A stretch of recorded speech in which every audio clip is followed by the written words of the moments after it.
There are some who are still far off from God, who still have this enmity between them and God, through their deeds, through their way of talking, even in their hearts.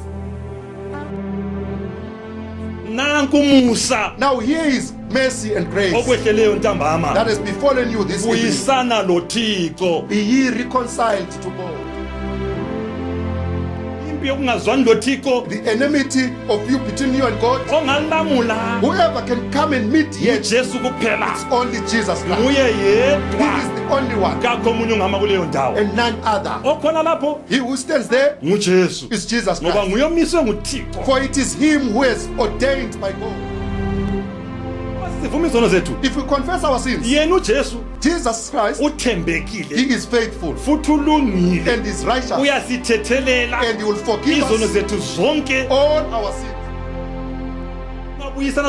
When you reconcile with God, everything that you need, you will surely get it. Even heaven itself will be your home.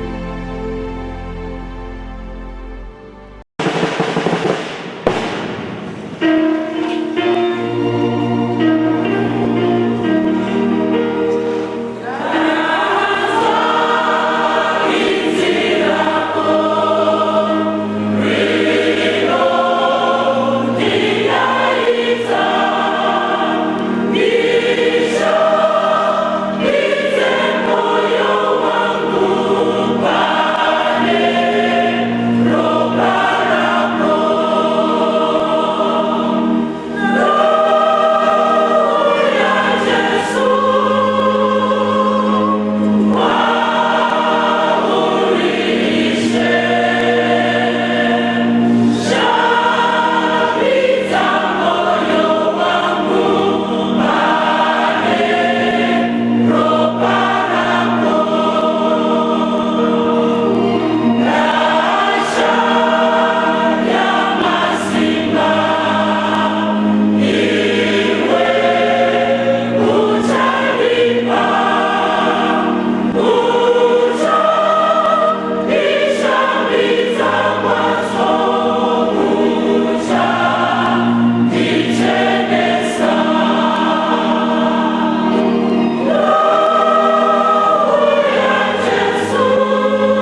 enkosi ukufikiswa kuthuba lokuba sizwe lenkosi namhlanje ntambama singakabala izwi likaThixo asikhothamisela amakhanda sithola umthandazo egameni likayise nelendodana likamoya oyingcwele uNkulunkulu kaAbrahama loIsaka noJakobe siyakubonga baba ngalintambama sibonga Thixo ngalumhlangano Nkosi yami amaCrusader siphewona baba olemfundiso enkulu kangaka Nkosi yami ukubuyisana noThixo baba sisize sonke indawo zonke sibuyisane lawe njengoba insuku zimbi sokuzinsuku zokugcina Thixo molungileyo sikuse ngezwi lakho ntambama nje baba uzale ngokutsha ungincithe imbese ngamandla philisa abagulayo Nkosi yami ucotsha umoya babi egama lika Jesu Kristu amen.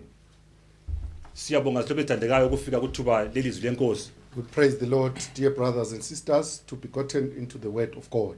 Asibalele embhalweni wethu kuba seKorinte besibili chapter 5. Let us read from the scripture 2 Corinthians chapter 5 verse 18. Verse 18. Verse 18. Konke kuvela kuThixo owabuyisana nathi ngoJesu Kristu. Wasinika inkonzo yokubuyisana. Verse 18. And all things are of God, who hath reconciled us to himself by Jesus Christ, and hath given to us the ministry of reconciliation. Kungukuthi uThixo ngaye uKristu ubuyisana nezwe engababaleli iziphambuko zabo ebeka kithina izwi lokubuyisana. To wit, that God was in Christ reconciling the world unto himself, not imputing their trespasses unto them, and hath committed unto us the word of reconciliation. Njalo singabathunywa ngoKristu kungathi uThixo enincenga ngathi sininxusa ngaye uKristu buyisanani noThixo. Verse 20. Now then we are ambassadors for Christ, as though God did beseech you by us. We pray you in Christ's stead, be ye reconciled to God. Ngokuba ongakwaziyo ukona wamenza ukona ngathi ukuba thina senziwe ngaye ukulunga kukaThixo. For he hath made him to be sin for us, who knew no sin, that we might be made the righteousness of God in him. Verse 18 again. Konke kuvela kuThixo owabuyisana nathi ngoJesu Kristu wasinika inkonzo yokubuyisana. Verse 18. And all things are of God, who hath reconciled us to himself by Jesus Christ, and hath given to us the ministry of reconciliation.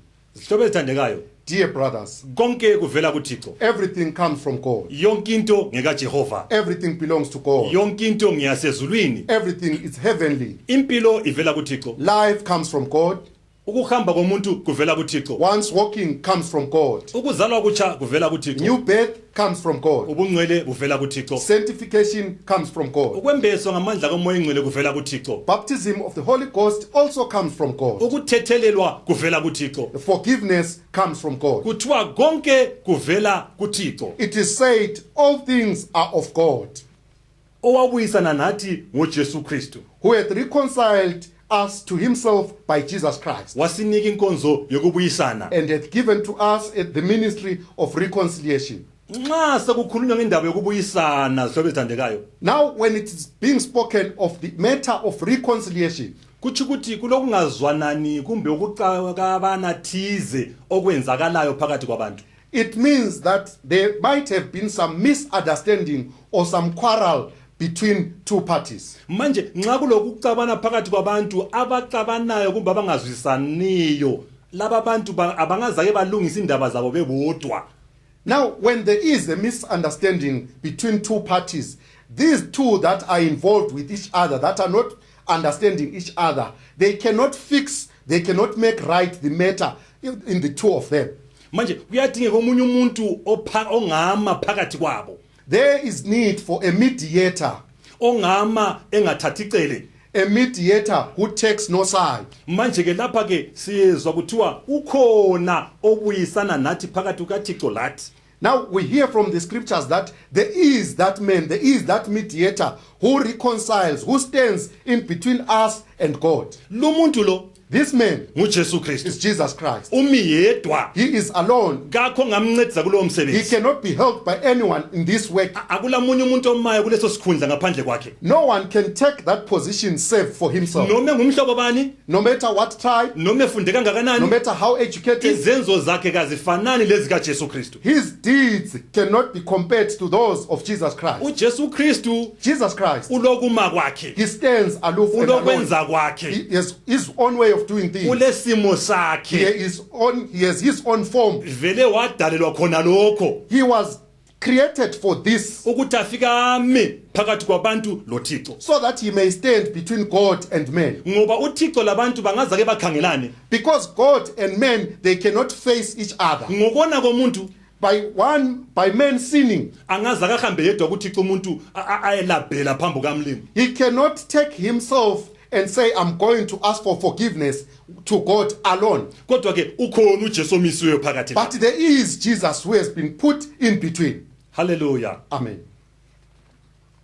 Romans chapter 5 verse 10 Romans chapter 5 verse 10. siyabuya futhi lapha We'll come back to the scripture.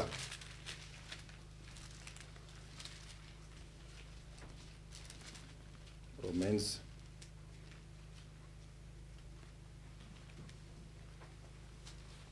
hallelujah Amen. Romans 5 verse 10 Romans chapter 5 verse 10. uma lapho sasizitha sabuyiselwa kuThixo ngokufa kwendodana yakhe kakhulu lapho sesibuyiselwe siyakusindiswa ngokuphila kwakhe Amen. Verse 10. For if, when we were enemies, we were reconciled to God by the death of his Son, much more, being reconciled, we shall be saved by his life. uma lapho sesizitha For if, when we were enemies, phambi kukaThixo we, in front of God, siyizitha ngezenzo we were enemies by our own deeds, siyizitha ngenkulumo enemies by our way of talking, siyizitha ngemicabango enemies through our thoughts. sesinjalo zithobe When we were ezithandekayo in that state, manje ke kwasekufika uJesu khona lapho then came Jesus Christ. nguye waba lamandla ukuthi azochitha ubutha bethu loThixo He had the power to destroy the enmity between us and God. ubutha bakhona babububi kakhulu The enmity was furious. sibale Let us read. verse 11 asikho lokhu kuphela kepha siyathokoza ngaye uThixo ngenkosi yethu Jesu Kristu esiphiwe ngaye ukubuyiselwa Amen. Verse 11. And not only so, but we also joy in God through our Lord Jesus Christ, by whom we have now received the atonement.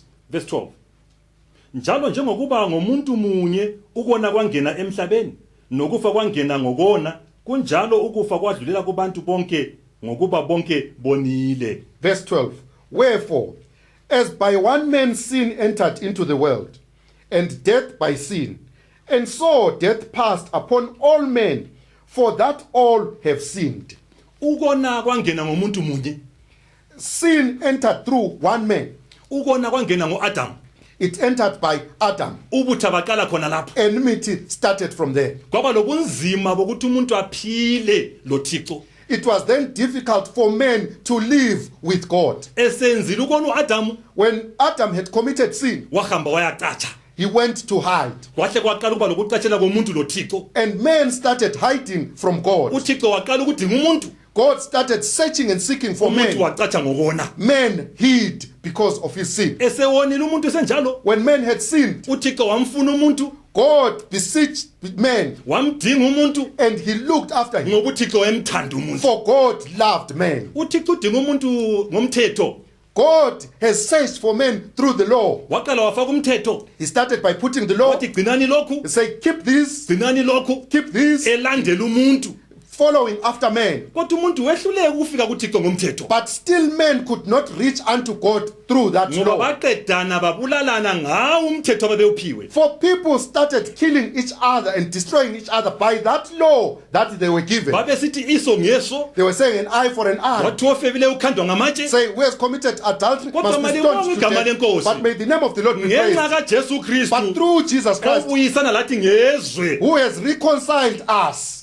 wathi uJesu Jesus said, uthe sefika yena when he had gotten wathi here, okuchaya esihlathini he said, he who smites you, umnikelesi give him another cheek. okuthathela ibhaji He who takes your mantle, umnikele ngubo give him another. okusobala ukuthi uJesu wayezobuyisana labantu Which is very clear that God was coming to reconcile with men, wayengazodala ingxabano not to create another enmity or quarreling. malibonge igama lenkosi Amen. ngoJesu Kristu Through Jesus Christ, siyabuyela we kuThixo are taken back to God. wathuma abaprofeti futhi uJehova God then sent prophets ukuthi again bazokhuluma indaba futhi emhlabeni so that they may speak the matter on this earth. abaprofeti bedinga abantu bedingela umlimo abantu Prophets seeking men for God, ngoba uThixo umuntu wayemthanda for God loved men. bathi abaprofeti bebuyile When the prophets had come, abantu babulala abaprofeti the men had to kill the prophets kodwa again. icebo likaThixo But God's plan elokufuna umuntu of seeking after men, it kaliphelanga did not come to an waseletha end. uJesu Kristu He emhlabeni then brought Jesus Christ on this earth, owabuya engakwazi ukona who came without any sin. kazange wone He had never sinned, kodwa wafela abonileyo but he died for sinners. gama lenkosi malibongwe Amen. ukona kwabuya ngomuntu munye Sin was brought by one man, ukuthethelwa ukubuyisana kubuya ngomuntu munye and futhi forgiveness and reconciliation also comes with one man. manje kulumhlangano wama crusaders Now through this Crusaders kulunga meeting, izinto eziningi zihlobo so many ezandelayo things are going to be made empilweni right. yakho kuzalunga enye In your into life, something is going to be ngoba made indaba right. ngiyokubuyisana For the issue is about reconciliation. ungabuyisana loThixo If you reconcile with God, kuzalunga emzini wakho your home is going to be made right. ungabuyisana loThixo If you are reconciled to imikhuhlane God, izahamba diseases are going to flee. ungabuyisana loThixo If you are reconciled to God, uzaqala ukuzwana you'll labomakhelwana start communing with your neighbors. ungabuyisana loThixo If you reconcile to God, umuzi wakho uzakuma ubusuchitheka your home that was in tatters would come straight. ngoba uJesu kalandanga kuzokuchitha For God did not come to destroy, kodwa uze kuzobuyisana nabantu but He has come to reconcile with men, ukuthi abantu babe ngabakaThixo so that men belong to God. haleluya Amen. Romans 5 verse 10 kodwa Amen. uma lapho sasiyizitha sabuyiselwa kuThixo ngokufa kwendodana yakhe kakhulu lapho sesibuyiselwe siyakusindiswa ngokuphila kwakhe Amen. For if, when we were enemies, we were reconciled to God by the death of His Son, much more, being reconciled, we shall be saved by His life. ukufa kukaJesu hlobo Now, ethandekayo the death of Jesus Christ, dear ukuchitheka brethren, kwegazi likaJesu the Kristu shedding of the blood of Jesus Christ, kwavela amandla ukusibuyisela kuThixo came with it some power to take us back, to reconcile us back to God. sibuyiselwa ngokukholwa egazini likaJesu Kristu We are reconciled by believing in the blood of Jesus Christ. ngokutshiya ububi ukuphenduka ezonweni ukhola umsebenzi wesiphambano ukhola umsebenzi waseCalvary ukhola umsebenzi wegazi uyabuyela kuThixo When you forsake sin and repent from all your sins, believe in the perfect finished work of Calvary, you are going to be reconciled to God. ngoba uma singabuyelanga kuThixo For if we are not reconciled to God, uma singalungisanga indaba yethu noNkulunkulu if we have not sorted our matter with God, icala lethu limile that fault is still there. icala lesukela ensinya seyedeni lokho limile That sin started in the Garden of Eden still stands. kodwa But ungayizwa indaba kaJesu if you hear the message of Jesus Christ uyizwe kahle and you hear it completely, usondele kuJesu bring yourself closer to God ngokuzisola through that heart that is contrite, ngokuphenduka by repentance, ucela uxolo and ask for forgiveness. uzifumana ukuthi wonile Find yourself that you are a sinner. And sin. uJesu weNazaretha Jesus of Nazareth, uza kuzwa He will hear you akuthethele izono zakho and forgive your sins. ube ngumntakaThixo And you become a child of igama God. lenkosi malibongwe Amen. siyambonga uJesu We waseNazaretha praise God for Jesus of siyambonga Nazareth. uThixo ngothando lwakhe We praise God for His love. uThixo wabathanda abantu God so loved men. indaba yokubuyisana imile zihlobo The ezithandekayo matter of reconciliation still stands, dear brothers. encwadini kaJohani In the book of John, kuthiwa weza kokwakhe it is said that He came to His own, kodwa bakhe abamamkelanga but His own could not receive elanda Him. bakhe ukuthi bazobuyisana He was coming for His own so that they may be reconciled. kodwa ngenxa yobubi benhliziyo But because of the evilness of the hearts lokulukhuni bezinhliziyo and the sternness of their uthe hearts, uJesu ebuyile ebalandile when abantu Jesus bakhe had come for them, abantu bamfulathela people turned their back against abantu Him. bamphika They refused Him ngenxa yemisebenzi yabo because of their works, bethanda ububi bezwe seeking and believing in the bethanda this evil of umhlaba the earth, bethanda umhlaba being earthly, uJesu bamphika and they refused kodwa Jesus Christ. siyabonga But we praise God. labo abamamukelayo Those that received Him, kuthiwa wabanika He amandla gave them power ukuthi babe ngabantwana that they bakaThixo may be sons and manje daughters of God. ungabuyisana loThixo ngoJesu If you reconciled with God through Jesus, kukhona okuphiwayo you are given something okuzakwenza unqoba izono that is going to make you overcome sin, okuzakwenza ukuthi ume that is going to make you stand still kuze kufike kupheleni unto the end. ozakwenza ume What is going to make you to stand noma esukwini olubi even on on the evil day, uzakuma you will stay. ngoba uyabuphiwa For amandla you have been given ukuthi ube power ngumntakathixo. to be a child of God. Hallelujah. Amen. Ungamamukela uJesu If you receive Jesus, uthola amandla you get power ukuthi ube to ngumntakamlimo. be a child of God. Uyabusubuyisene lo Thixo. You would have reconciled with God. Ngoba nxa ungakaphenduki, Because if you have not yet repented nxa singakathetheleli izono, and your sins not forgiven, awusomntakamlimo. you are not a child of God. Awukabuyisani lo You have Thixo. not reconciled with Nxa God. ungabuyisani lo Thixo, If you have not reconciled with God, lokhu ngumuntu wenza izono, you are still a person who commits sin. awulamandla. You have no power. Kodwa ungamamukela But once you receive Him, uJesu lo, Jesus, uyaphiwa you will be amandla given power ukuthi uhambe ezweni le to walk on this earth, ungenzi okubi, not committing unqoba any sin, isono, overcoming sin. usule quality, You now have quality. usule identity You can now be identified ukuthi ngumntakathixo. that you are a child of God. Siyayibonga inkonzo yokubuyisana We praise God for the message of reconciliation, because through reconciliation with God, sithola we amandla. get power. Wonke umuntu ufuna amandla amadoda. Everyone needs power. Akuna umuntu ongafuna amandla. No one needs. Abantu bayadla ngoba bafuna amandla. People eat for they need power. Abanye baphakamisa isimbi bafuna amandla. Some go to the gym for they need power. Manje uhambo lwasezulwini Now the heavenly journey ufuna amandla futhi. also needs power. Amandla akhona That power atholakala can kuJesu. only be found in Jesus Christ. Ngokwamukela uJesu. Through receiving Ungamamukela Jesus Christ. uJesu. When you receive Him, Amandla akhona that power, awaboni ngamehlo. you cannot see it Amandla carnally. akhona That power, awaboni. it cannot be physically seen, Kodwa sebenza emphefumulweni. but it works within the soul. Amandla acatshe ngaphakathi. This power is hiding inside. Akunika ukuthi unqobe. It gives you to overcome Abe sekunika isimo sokuthi ube and ngumntakathixo. give you this form of being a child of God. Sufana lo Jesu Kristu Then you Nazareth. be like Jesus Christ of Nazareth. Hallelujah. Amen. Malibonga igama lenkosi. Siyabonga. Siye kuncwadi yabaseKolose chapter 1 verse 20. Let us turn to the book of Colossians chapter 1 verse 20. Inkonzo yokubuyisana lo Thixo. The ministry of reconciling with God. Hallelujah. Amen. Verse 20. AbaseKolose 1 verse 20. Colossians chapter 1 verse 20. Abuyisene nakho konke ngayo akwenzile ukuthula ngegazi lesiphambano sayo.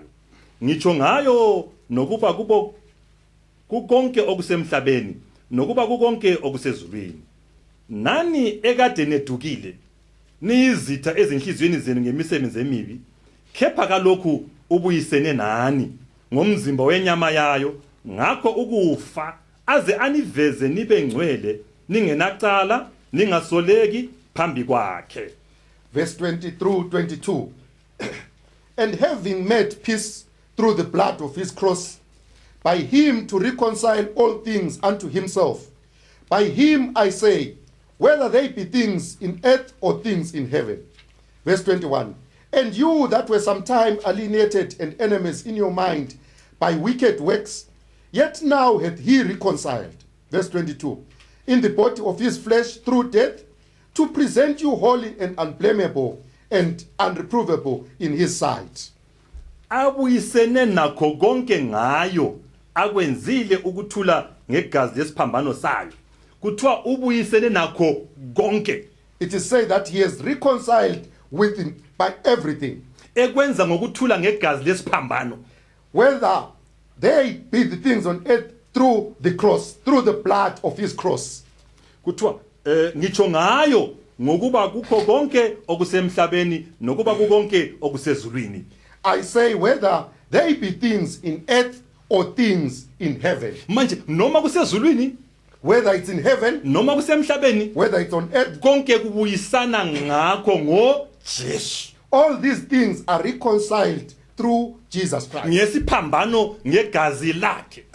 Through the cross and his blood. Manje umsebenzi wesiphambano sizobe lithandekayo. The work of the cross, dear brethren, Uyadingeka kwabahleziyo emhlabeni. it's needed to all those that dwell on earth. Abafuna ukuthi izulu libe likhaya labo, Those that want heaven to be their home, kumele bakholwe umsebenzi they wesiphambano. must believe in the work of the cross. Kumele bakholwe igazi likaJesu. They must believe the blood of Jesus. Ngoba konke okusemhlabeni For everything that is on noma earth, kusezulwini, whether on heaven, ukuze kubuyisane noThixo, for it to be reconciled to kudinga God, uJesu. it needs Jesus Christ. kudinga igazi It needs the blood. elika Jesu The kuphela blood of Jesus Christ only. ngoba lembuzi lehluleka For the blood of the goats failed. balizama laswela umsebenzi They tried, it could not do anything. elamajuba balizama lehluleka That of the doves, it also failed. kodwa elika Jesu But that of Jesus Christ, lithe selifikile when it had come, lilamandla igazi it lika has Jesu power, the blood of Jesus Christ. lathatha umuntu owehlamukela umlimo It took a man that had rebelled against God ukuthi asondele futhi to be kumlimo brought closer to God, bayekhulumisana so that they might talk to one another. abesephiwa amandla lumuntu Then this man would be given power ukuthi abe to ngumthakathixo be a child of God ngokukholwa egameni by lakhe believing in his name.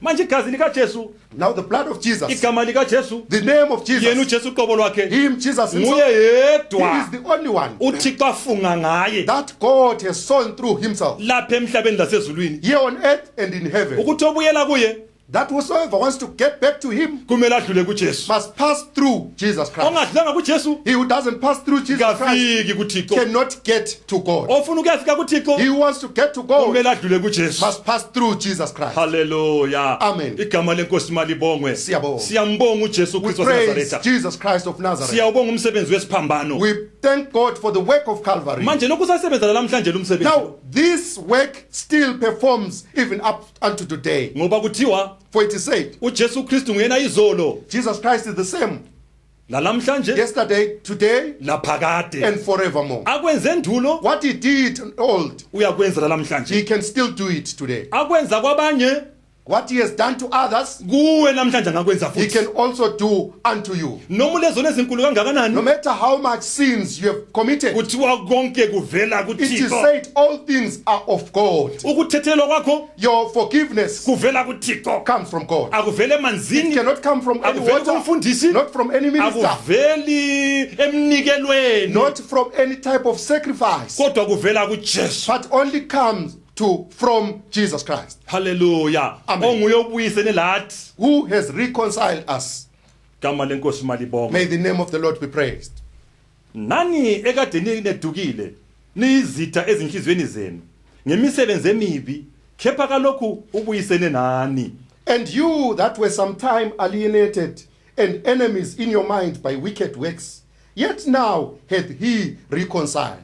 bakhona abantu ebebabi phambi kamlimi There are people, there are men who have been so evil in front of God. lathi besibabi phambi kamlimi Even us were also evil in front of God. ngezenzo langenkulumo Through deeds and talks, langemicabango even through our thoughts. kodwa malibonga igama But lenkosi may the name of the Lord be praised. sesizwile ngendaba kaJesu When we lo have heard of the matter of Jesus obuyisela Christ, abantu kuThixo who takes men back to God, sathobisa inhliziyo zethu we humbled ourselves. sathobeka And we humbled ourselves. sadinga iqiniso We sought for the truth. sayidinga indlela We yokubuyela sought for the way of going back. sayifumana indlela enguJesu And we Kristu got the way that is Jesus Christ. sakhuleka And we prayed egameni likaJesu in the name of Jesus Christ. uJesu wasizwa And Jesus heard us. izono zathethelelwa Sins were forgiven. manje namhlanje futhi Even today, basesekhona abanye abantu there abakude are some loThixo who are still far off from God, abalokhe belobutha who loNkulunkulu still have this enmity between them and God. ngezenzo zabo Through their deeds, ngenkulumo through zabo their way of talking, ngenhliziyo zabo even in their hearts. nanku musa Now here is mercy and grace okwehleleyo ntambama that has befallen you this evening. buyisana loThixo Be ye reconciled to God. ukhona ongakubuyisela There kuThixo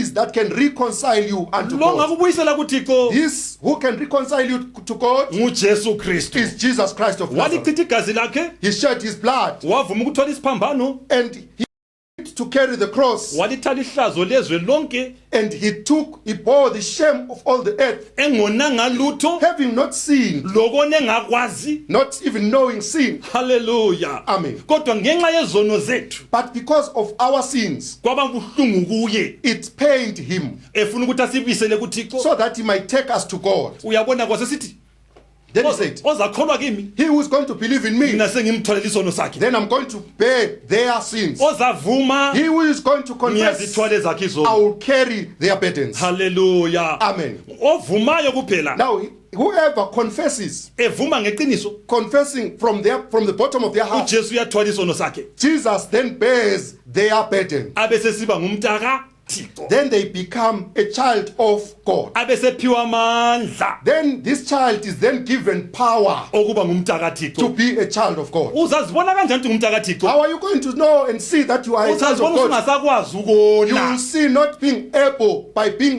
able to commit sin. Ungabona ukubona konke kusafika ngaphakathi kwakho. When you see yourself coming out some sin, Awukabi ngumntaka Thixo. you are not yet a child of God. Kodwa ungabona ukona sokusala. But you see yourself not being able to commit sin. Ungabona isono sesingasavuki ngaphakathi kwakho. No sin coming out from your heart. Ngoba kwazi ulamandla. Now you must know that you have Ngoba kuthiwa power. laba abamamukelayo For it is said, those that received him, bakhona abamamukelayo. there are those that Lawe received futhi him. ungamamukela. You can also receive Nxa him. ufuna ukuprova khona If you lokho want to prove this, ukuthi uyaphiwa amandla that you can be given namhlanje power ntambama this evening, mamukela uJesu. receive Jesus. Yenza into epheleleyo ntambama. Do something. Vuma ukuba ngumntaka Thixo. Confess, be able to be a child of God. Vuma izono zakho.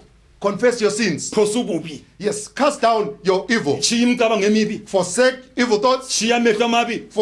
Forsake these evil eyes. Sondela kuJesu. Bring yourself closer to Vele God. ukulindele. For he is waiting for you. Wadalelwa khona lokho. He was created, he was made for this. Wazalelwa khona lokho. He was born for this purpose. Kuthiwa kepha yakuzala indodana. It is said, you shall bring forth a son, Uyibisa igama la uthi nguJesu. and you call him Jesus Christ. Ngokuba kunguye For it is him ozathwala ozakhulula abantu ezonweni who is zabo. going to carry and who is going to deliver people from their own sins. NguJesu kuphela okhulula abantu ezonweni zabo. It is only Jesus who delivers people from their own sins. Nguye yedwa. He is the only one. Kuthiwa ngokuba kunguye. For it is said, it is him, Hayikhona yibo. not them, it is them. Kakho ngame endaweni yesono lo Thixo. No one can stand in between God and men when sin is compared. Nxa sofika endaweni yesono When it comes to the matter of sin, sokufuna uJesu lo mnikazi it wesono. now needs Jesus and the person who has committed sin. Uyabona ensimini yaseEdeni You see in the Garden of Eden, yathi indaba yesono sifikile. when the matter of the sin had Kakho arrived, asivumayo. no one could confess. Manje ngoba nomunye umuntu emhlabeni ongavuma ukuthwala isono somunye Who umuntu. else can be able to bear one sin? uAdam wathi nguEva. Adam said it was Eve. uEva wathi yinyoka. Eve said it was the serpent. Isono kasilamnikazi. No one is able to say sin belongs to me. Manje nxa isono ungasivumi Now, if you cannot confess your sins, awubuyeli kuThixo. you cannot be taken back to God. Ukuze uThixo akubone usungumntanakhe For God to see that you are now their child, kumele usivume isono. you must confess that sin. Ngoba uAdam wabalekela uThixo sebuya. For Adam ran away and fled from God when he was coming Wahamba wayacatsha. and went to hide. uThixo wamdinga. God sought him. Uyabona manje isono siyacatshisa umuntu. Sin makes one to hide from God. Isono sikeze ungavele egcekeni. Sin makes one not to come out in the open. Kodwa amhlophe lamhlanje Amen. ntambama. But congratulations this evening. Amhlophe ngalo umhlangano esuphuwe nguThixo. So fortunate because of this meeting that we've been Kuthiwa given by God. masibuyisane We were noThixo. told, let us be reconciled with God. Kuyabuyeleka One is able to reconcile, ngoba uJesu khona. for Jesus is there. Kuyabuyeleka kuThixo One is able to return back to God, ngoba uJesu khona. for Jesus is there. Wavuma He confessed, he took our burdens. ngoba wasithwala isiphambano. Yes, he bore the cross Wathwala ukona kwethu. and he took our own iniquities. Kuthiwa ongakwazi ukona He who knew no sin wenziwa ukona ngathi. was made sin by us, Ukuze thina esonileyo so that us who had sinned, senziwe sibe ngabantwana bakaThixo. we may be made children of God. Hallelujah. Amen. Thina kuyithe esonileyo Having us committed that sin, kodwa yena engonanga lutho. him not committing any sin, Uyasenza sibe ngabantwana bakaThixo ngokuvuma nxa sivuma ukuthi siyizoni. Uyasenza yena uJesu sibe ngabantwana bakaThixo. he makes us to be children of God. If and only if we confess our sins, he makes us to be children of God. Ngoba into etshengisa ukuthi umuntu lo sengumthakathixo What shows that this person is now a child of God yikusuka ezonweni, is to flee from sin. yikungenza isono. It's not to commit any uJesu sin. ngumthakathixo ngoba kenzanga sono. Jesus is the Son of God, for he committed no sin. Lathi ukuthi sibe ngabantwana bakaThixo kumele singenzi sono. For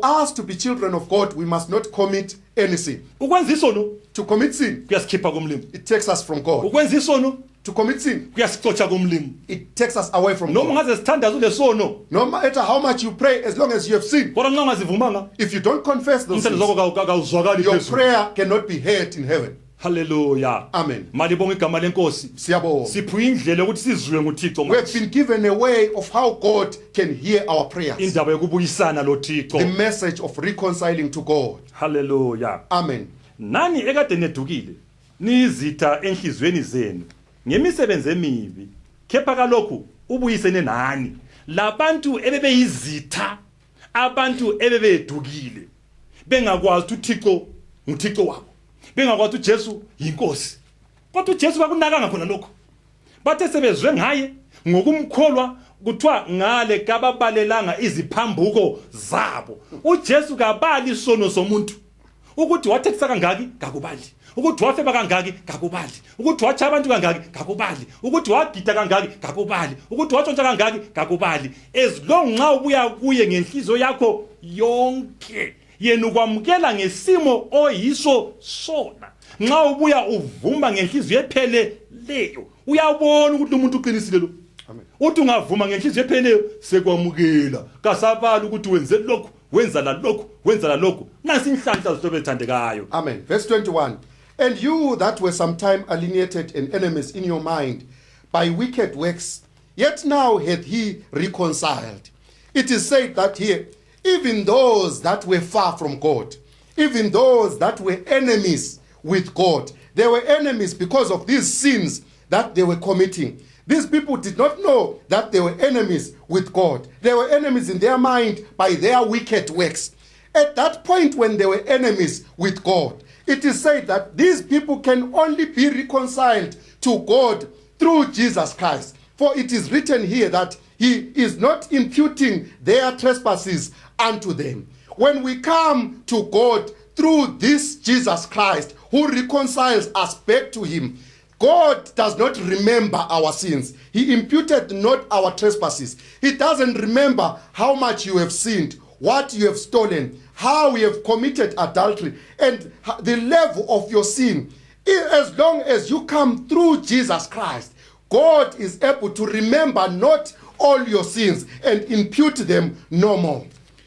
Listen, dear brother. uJesu kakubhejelanga wena. Jesus has not set any enmity between you and him. Ukuthi nizambona kuphela mhla nezabuya la. To say I'll only wait when that day is going to come unto me. And ngimlindele. For I am waiting for him. Ngifuna ukumtshengisa. So that I may show him. uJesu kanjalo. God is not like that. uJesu kafani nomuntu. Jesus is not like me. uJesu kafani nobhuru wakho. Not like your friend. uJesu ngumntakaThixo. Jesus is the Son of God. Wafela abantu. He died for men. Wona lo amandla ukuthi azafela abantu. That power for him to die for men. Kubonisa ukuthi kabaleli bantu izimpambuko zabo. It shows that he imputed not their trespasses. Dear beloved, why must you continue in sin when so much is the grace?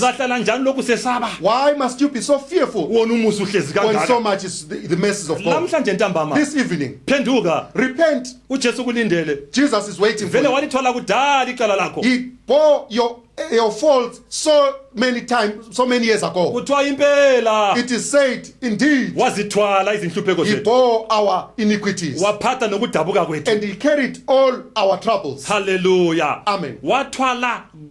He bore everything and everything.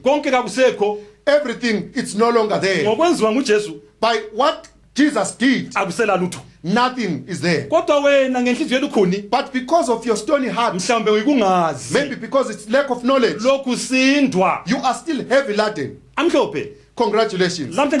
This evening, Jesus is in our midst. He is in our midst. He has come through his word, the very same message that we are hearing this evening. If you humble yourself and come to him, tell him what everything that you did, he imputed not, but he forgives.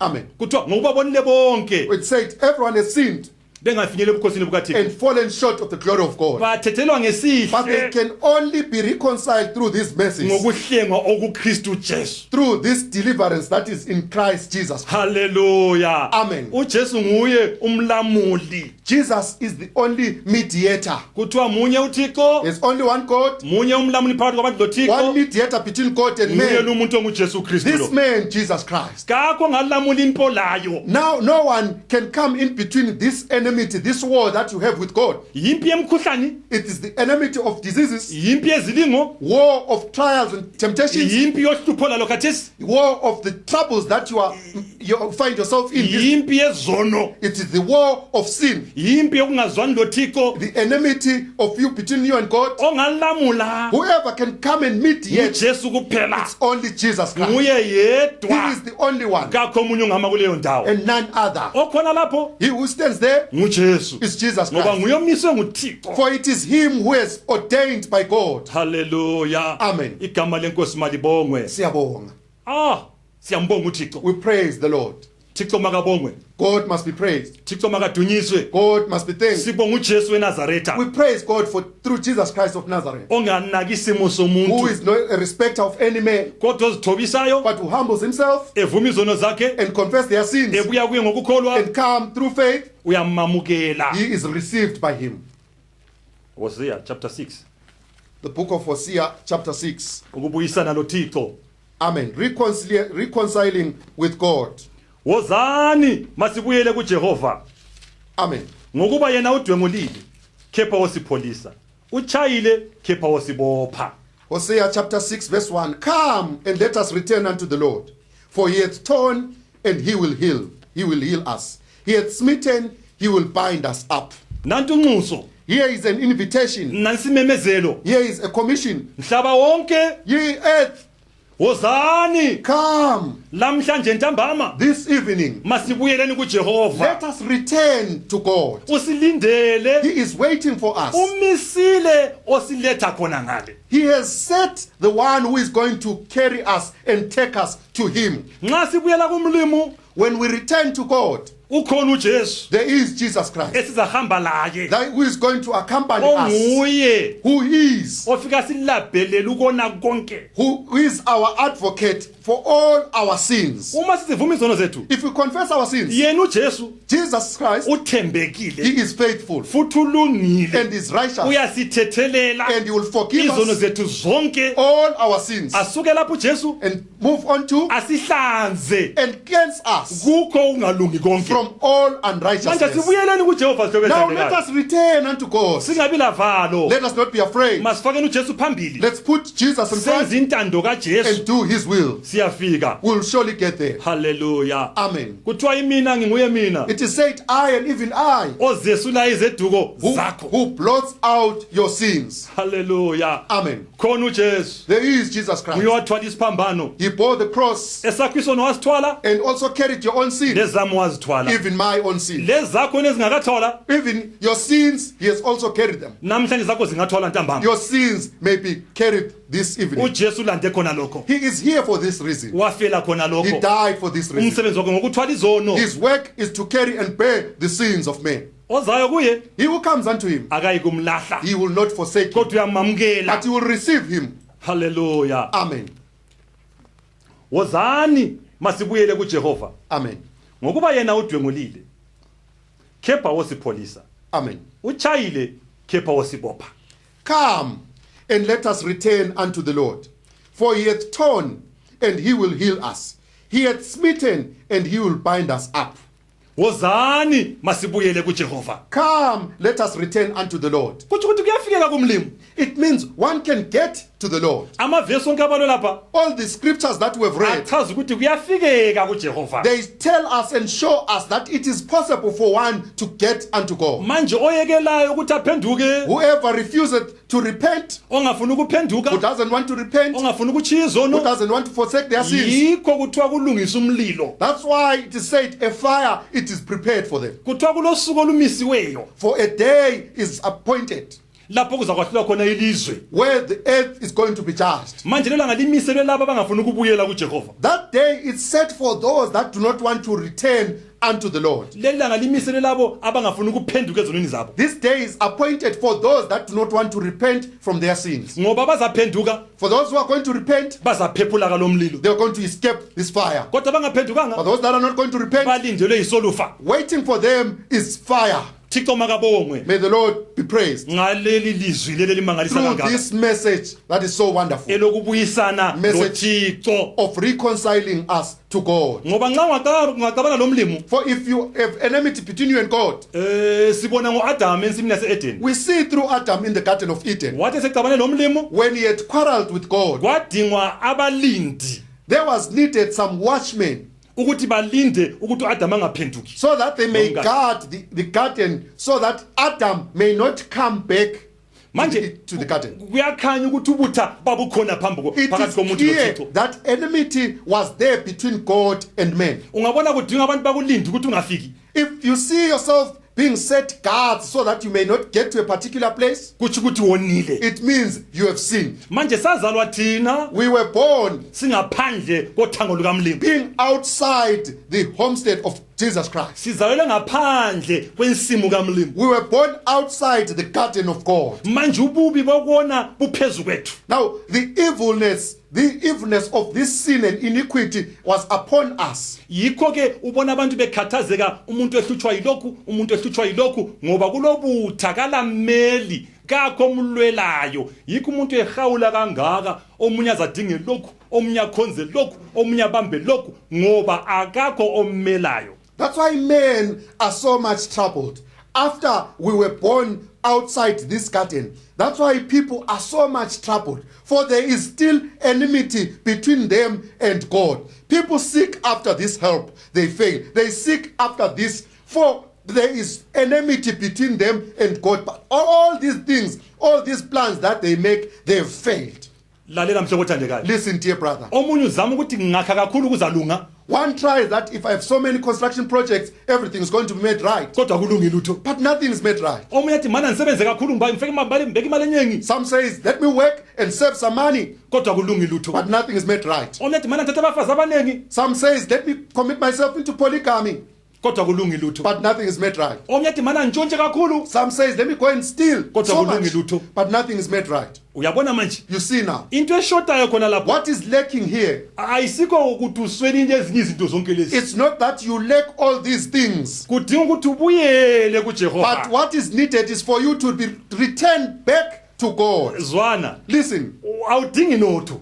You don't seek after, you don't need riches and wealth. Kakawudingi inhlala kahle. No, you don't seek wealth. Khonoko kwenza ugijimela lapha laphana. What is making you to run up and down? Akumelanga udinga imali wena. You must not seek after money. Kodwa wena dinga umlimo. But what you must seek after is God. Dinga uJehova. Seek after God Uyebuyisana and laye. be reconciled with Him. Ungabuyisana laye. Once you are reconciled with Him, Konke okwenzakala wrong everything that was made wrong kuza kwenziwa right. will be made right. Ngoba uyabusubuyele So you would have endaweni returned okumele uthole khona into zona lezo in your zifunayo. original place where you must get all these things that you need. Ubamba lokho akulungi. You try this, it's not made right. Ulungisa lokho kuchitheke. You seek after this and it's not made right. Wenza lokho ungayenzakali. You try this and you fail. Zwana mhlobo othandekayo. Listen, dear brother. Uzazi uyefika lapho zafika khona. You will get up to that point, Uzazi uyengena engcwabeni unto the grave, kungalunganga lutho. with nothing having been made Kodwa right. namhlanje ntambama But this evening, silayele we indlela are being told of the way ebuyisela izinto endaweni that takes zazo. things to their original Ngoba kuthiwa positions. konke kuvela For it is kuThixo. said that everything comes from God. Okuvela What kuThixo comes from God? uyakuthola nxa ubuyisane lo You Jesu only get naye. it when you have been reconciled with Him.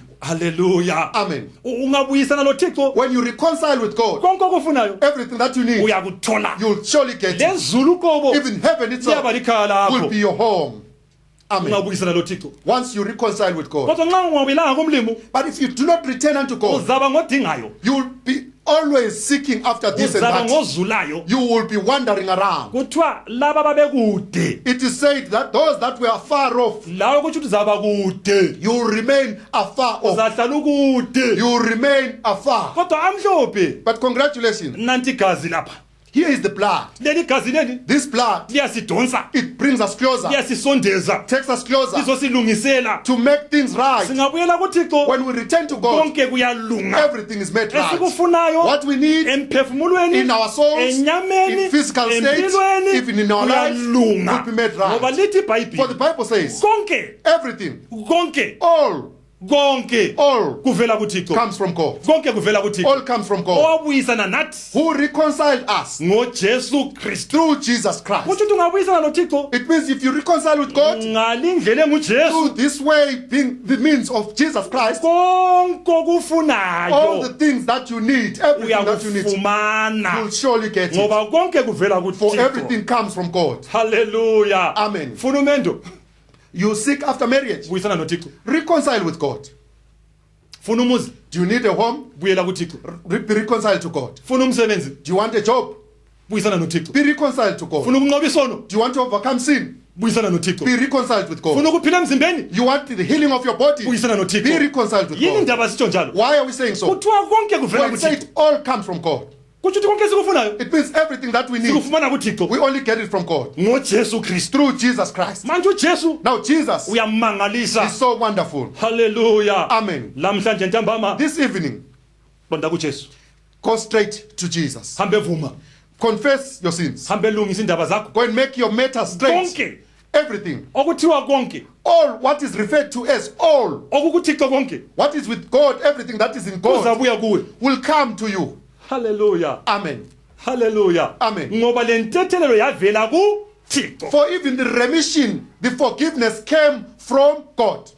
uAdamu Adam, kabazange bathethelelana insini yaseEdeni. they could not forgive themselves each other in the Garden of Eden. Kodwa intethelelo But the remission, ivele kuThixo it came from God. yedwa. Only God. Lawe uyazazi Even if you know yourself, bangaka abantu lezikhulu labo khathesi. how many people that you are so grudging, Antsho bonke awulamlimo.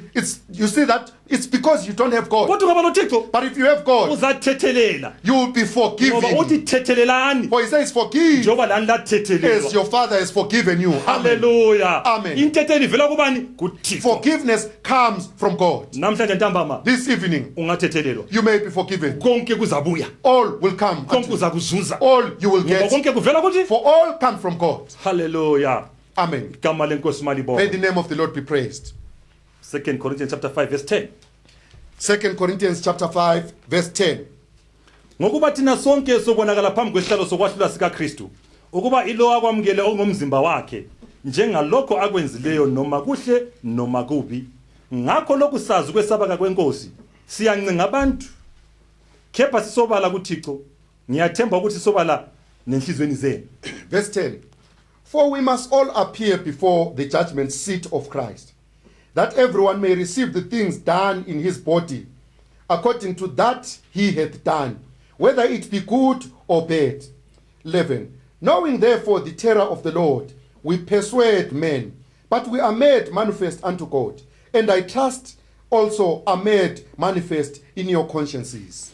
uThixo waletha uJesu emhlabeni, isihlobo esithandekayo. God brought Jesus Christ on earth, Esazi ukuthi sonke sizabonakala phambi kwesihlalo sokwahlula. knowing this, that all of us must appear before the judgment seat of Christ. Waletha uJesu isikhathi sisekhona. He brought Jesus Christ while there was still time. Ngalezi insuku zokugcina, In these last days, insuku ezimbi kangaka, these evil days, uThixo waletha uJesu emhlabeni. God then brought Jesus Christ on earth, Esazi ukuthi knowing this, that ngelinye ilanga, one day, ngolunye usuku, wonke umhlaba wonke, every man from earth, abantu, every human being, abafundisi, ministers, ogosa, the deacons, amadikoni, yes, ministers, abahlabeleli, choristers, abebandla, the church, the congregants, kuthiwa sonke izinyanga, it is said, even the physicians, uyabona abathakade, the bewitchers, izanusi, those that are physicians, izangoma, those that are spirit kuthiwa mediums. sonke. It is said that all of us, sizabonakala phambi kwesihlalo sokwahlula we sikaKristu. must appear before the judgment seat of Christ. Esikulanda khonapho, Why are we going there? yikwamukela esikwenzileyo, To receive the things we have done, esikwenze ngemzimba what we yethu. have done through our bodies,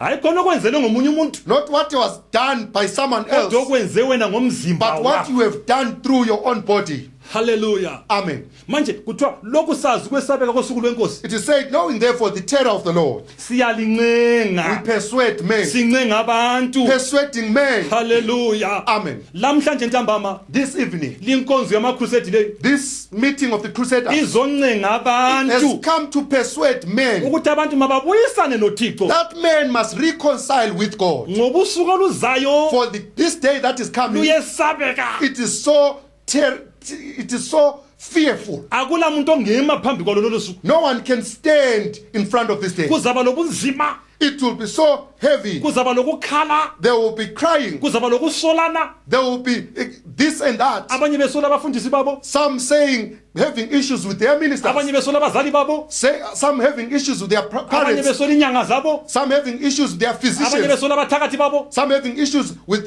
those that bewitch Kodwa them. izwi likamlimo lithi But the word of God says, sonke sizabonakala. all of us must appear, Ukuba lo amkele okungomzimba wakhe. so that everyone may receive the things done in his body. Kakho zazuzo komunye, No one is going to receive that Mina what ngizathola belongs. kwami. I'm going to get mine. la uzathola kwakho. You'll also get yours. Manje njengoba usuku lusesabeka kangaka, Now, if this day is so fearful, siyalincenga. we persuade men, Sisithi thina saying, buyisanani noThixo. be ye reconciled with God. Kusathiwa yilamhlanje. While is it today? Insuku zingakabi zimbi, Before the days are evil, kungakabi wonakala empilweni, before things are so evil, buyisana noThixo mhlobo be ye othandekayo. reconciled with God. Ngoba konke kuvela For kuThixo. everything comes from God. Lamhlanje ntambama This evening, kungaba lilanga lakho. it might be your day. Lamhlanje ntambama This evening, kungaba inhlanhla yakho. you might be so fortunate. Lamhlanje ntambama This evening, ungamamukela uJesu. you can receive Jesus Christ Uphiwa amandla and be given this ukuthi ube power ngumntakaThixo. to be a child of God. Ubuyisane Be noJehova. reconciled with God. Likhulumisa noThixo lizwanane. Talk with God.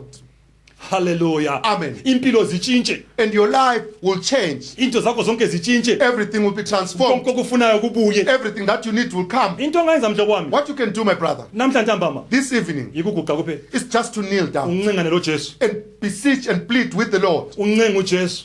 Plead with the Lord. Uvume izono zakho. Confess your sins Kwesokuqala wasenzayo from the first that you committed kuze kufike besalamhlanje. unto the last that you Uthi committed. Jesu, And say, Jesus, ngizwile I've heard kuthiwa konke kuvela that kuThixo. all things come from Manje God. akulanto engayizuza ngingabuyelanga For there kuwe. is nothing that I can get before I even return to you. Lamhlanje ngibuyela kuwe. Today I return Ngoba unto kuthiwe you. wozani masibuyele For kuJehova. it is said, come, let us return unto the Lord. Uchayile He has written, usipholisa. He will heal us. Masibuyeleni kuJehova Let us ntambama. all return to God this evening. Masisondezeni kuJehova. Let us bring ourselves closer to uJesu God. simelele. God is waiting for us. Ulindele thina. Waiting for us. Wazalelwa khona lokho. He was born for this purpose. Ungazuza konke kusela namhlanje. You can get everything this Impendulo ungayithola evening. khathesi. You can get your response now. Kungalunga lamhlanje ntambama. Everything can be made right. Usiya at this- kusasa When the morning comes, uyabusuka umntakamlo. having been made a child of Uyabusuphilile God, emzimbeni. you would have been healed from Konke kuyabe your body. sekulungile. Everything will be made right. Inkosi mayibuse izwi May layo. the Lord bless his word. Siyakubonga baba. Siyakubonga Thixo wami. Khulumile Nkosi ngezwi lakho kwanele baba. Uvezile Nkosi ukuthi sikuyela kuwe ngoJesu Kristu.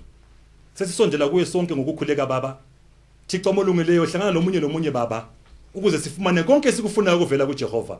Baba siyazithobisa ebusweni bakho baba. Yamukela imthandazo yethu sonke. Usamukele njengoba sinjalo Nkosi. Masi nxusa usizwe. Sicela konke ngokukholwa egameni likaJesu Kristu ohleziyo lomiyo kuze kube phakade. Amen.